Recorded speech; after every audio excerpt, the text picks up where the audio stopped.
தொடர் உண்ணாவிரத போராட்டம் நடைபெற்றது. தோட்டக்கலைத்துறை அலுவலர்கள் வாழ்வாதாரத்தை அரசு காப்பாற்ற வேண்டும் என்பதனை வலியுறுத்தி இந்த உண்ணாவிரத போராட்டம் நடைபெற்றது.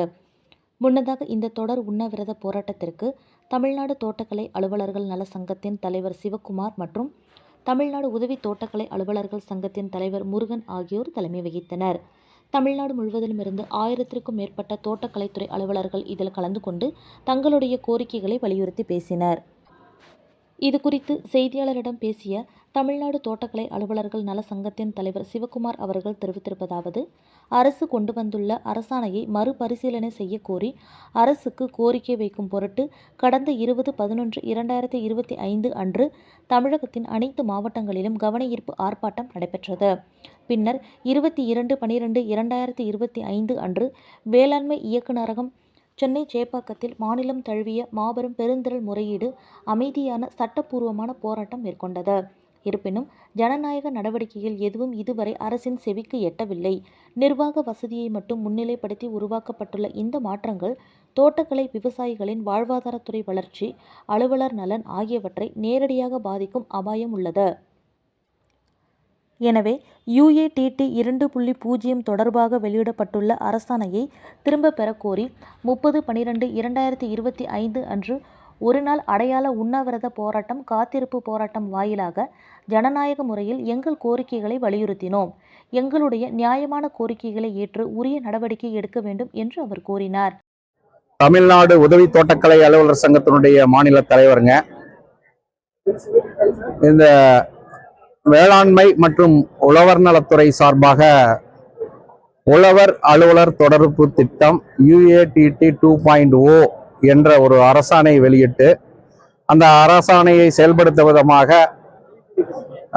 அதன் தொடர்ச்சியாக அலுவலர்களை பணிப்பயிற்சி செய்து அதற்கான அரசாணைகள்லாம் உத்தரவு பிறப்பிக்கப்பட்டு அலுவலர்களை விடுவிக்கப்பட்டிருக்குது. இந்த அரசாணை என்ன சொல்லுதுன்னா, இது குறிப்பா விவசாயிகளை கடுமையா, அதாவது விவசாயிகள் மிகப்பெரிய அளவுல தோட்டக்கலை பயிர் செய்யக்கூடிய விவசாயிகள் பாதிப்பு அடையக்கூடிய வகையிலும், அதே போன்று விவசாய ஏற்றுமதிகள்லாம் பாதிக்கப்படக்கூடிய அளவிலும் இந்த அரசாணை அமைந்திருக்குது. அது மட்டுமல்லாம அலுவலர்களுக்கு மிகப்பெரிய அளவுல மன அழுத்தத்தை உருவாக்கக்கூடிய வகையிலும் இந்த அரசாணைங்கிறது அமைஞ்சிருக்குது. இதே நிலை அரசாணை செயல்படுத்தப்படும் பட்சத்தில் நிச்சயமாக தோட்டக்கலை வளம் குன்றி துறையே இல்லாமல் அளவுக்கு இதனுடைய பாதிப்பு என்கிறது பெரிய அளவுல இருக்கு. இது என்ன அரசாணை என்ன சொல்லுதுன்னா, ஏற்கனவே உழவர் அலுவலர் தொடர்பு திட்டம்ங்கிறது ஏற்கனவே விவசாயிகள் கள அலுவலர்கள், அதாவது உதவி வேளாண்மை அலுவலர்கள் மற்றும் உதவி தோட்டக்கலை அலுவலர்கள் விவசாயிகளை வாரந்தோறும் திங்கட்கிழமை முதல் வியாழக்கிழமை நேரில் சந்தித்து தொழில்நுட்ப அறிவுரைகள், ஆலோசனைகள், மானிய திட்டங்கள் குறித்து விரிவாக எடுத்து கூறி வருகிறார்கள். ஆனால் தற்போது இந்த அரசாணை 2.0 அப்படிங்கிற அரசாணைக்கு என்ன இப்ப புதுசா அரசாணை வெளியிட்டது என்னங்கிறதுன்னா, 4 துறை, அதாவது வேளாண்மை துறை, வேளாண் தோட்டக்கலைத்துறை, வேளாண் வணிக மற்றும் விற்பனை துறை, வேளாண்மை பொறியியல் துறை, வேளாண் அமைச்சகத்தின் கட்டுப்பாட்டுல 4 துறைகள் முக்கியமான துறைகளா இயங்கி வருகிறது. இது உழவர் நலனுக்காக விவசாயிகளை வாழ்வாதாரத்தை உறுதிப்படுத்தக்கூடிய வகையில இந்த துறைகள் எல்லாம் செயல்பட்டுக்கிட்டு இருக்குது.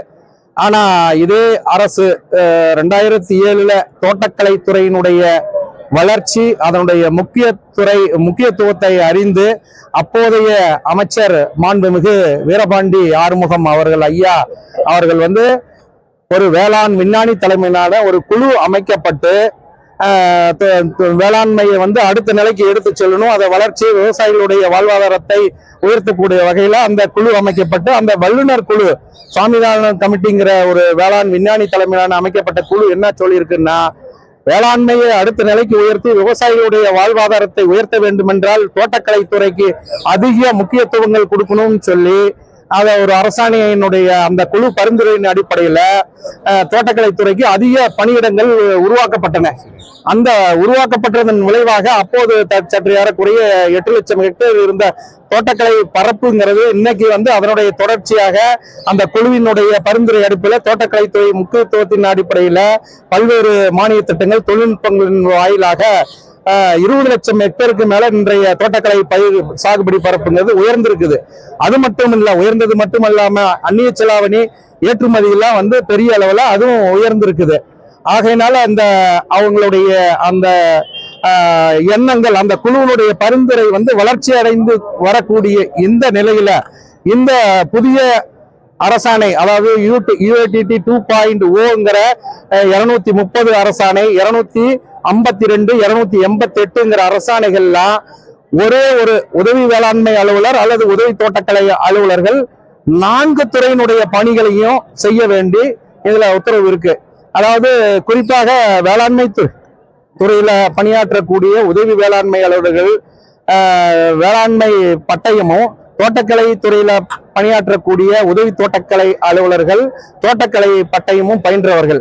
ஆக இதை வந்து பயின்றது தொழில்நுட்ப கல்வி, அவங்களுக்கு தெரியறதெல்லாம் தோட்டக்கலை பற்றி தான் தெரியும். அது இல்லாம இதுல இவ்வளவு நாட்களா கிட்டத்தட்ட 15-20 ஆண்டுகளா இதுல வந்து பணியாற்றி அனுபவம் மிக்கவர்கள். இப்படி அனுபவம் மிக்கவர்களை இந்த மாதிரி 4 துறைகளுக்கும் பணியாற்றணுங்கும் போது சரியான வேளாண்மை பயிர்களுக்கு எங்களால வந்து தோட்டக்கலைத்துறை அலுவலர்களால சரியான தொழில்நுட்பங்கள் வந்து சேராது. அப்ப தவறான தொழில்நுட்பங்களால விவசாயிகளுக்கு மிகப்பெரிய அளவுல வந்து பாதிப்பு ஏற்படும். அதே போன்று அவர்கள் வந்து தோட்டக்கலை பயிர்களுக்கு குறிப்பாக வந்து தோட்டக்கலைக்கு அதிக அளவு தொழில்நுட்பங்கள், உயர் தொழில்நுட்பங்கள் வந்து தேவைப்படுது. மலர்களாகட்டும், வாசனை நீர் பயிர்கள், மலைப்பயிர்கள், மருத்துவ பயிர்கள், பழங்கள், காய்கறிகள், இந்த மாதிரி எண்ணற்ற தோட்டக்கலை பயிர்களுக்கு வந்து தொழில்நுட்பங்கள்ங்கிறது ரொம்ப அதிகம். வேளாண்மை பயிருங்கிறது பெரும்பான்மையான வந்து மானாவாரி பயிர்கள். தோட்டக்கலை பயிர்கள் அதிகப்படியான எரிகேட்டட் கிராப், அதாவது நீர்ப்பாசனம் செய்யக்கூடிய இறவை பயிர்கள். ஆக இதனுடைய தொழில்நுட்பங்கள்ங்கிறதும் அதிகம், அதனுடைய வருமானங்கிறதும் அதிகம் தோட்டக்கலை பயிர்களை பொறுத்த மட்டும். அப்ப வந்து விவசாயிகள், தோட்டக்கலை சாகுபடி செய்யக்கூடிய விவசாயிகளுக்கும் பாதிப்பு ஏற்படும் தவறான தொழில்நுட்பங்களால.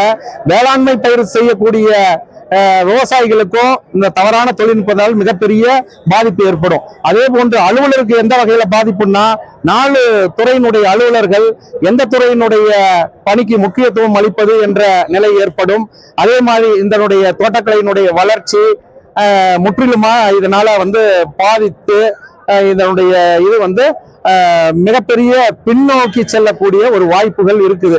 அதனால அரசுக்கு வந்து நாங்க வந்து எங்களுடைய முழுமையான, எங்களுக்கு மட்டும் இல்ல விவசாயிகளும் பெரும்பான்மையா இதை வந்து முழுமையா வந்து இதை வந்து எதிர்த்துக்கிட்டு வராங்க. எல்லா மாவட்டங்களிலும் விவசாய சங்கங்கள் வந்து மிகப்பெரிய அளவுல இது வந்து ரத்து செய்யணும்னு பல இதுல வந்து ஊடகங்கள்ல, சமூக ஊடகங்கள் வழியாக பேட்டி எழுதிக்கிட்டு இருக்காங்க. ஏன்னா ஒரு டெல்டா விவசாய பகுதியை மட்டுமே அவர்களுடைய விவசாயங்கள் கோரிக்கையை மட்டுமே ஏற்று இதை வந்து செய்யக்கூடாது. அனைத்து விவசாயிகளும் இது தொடர்பாக எதுவும் கருத்துக்கள் கேட்கப்படவில்லை, சங்கங்கள் மூலமாக எதுவும் கருத்துக்கள் கேட்கப்படவில்லை.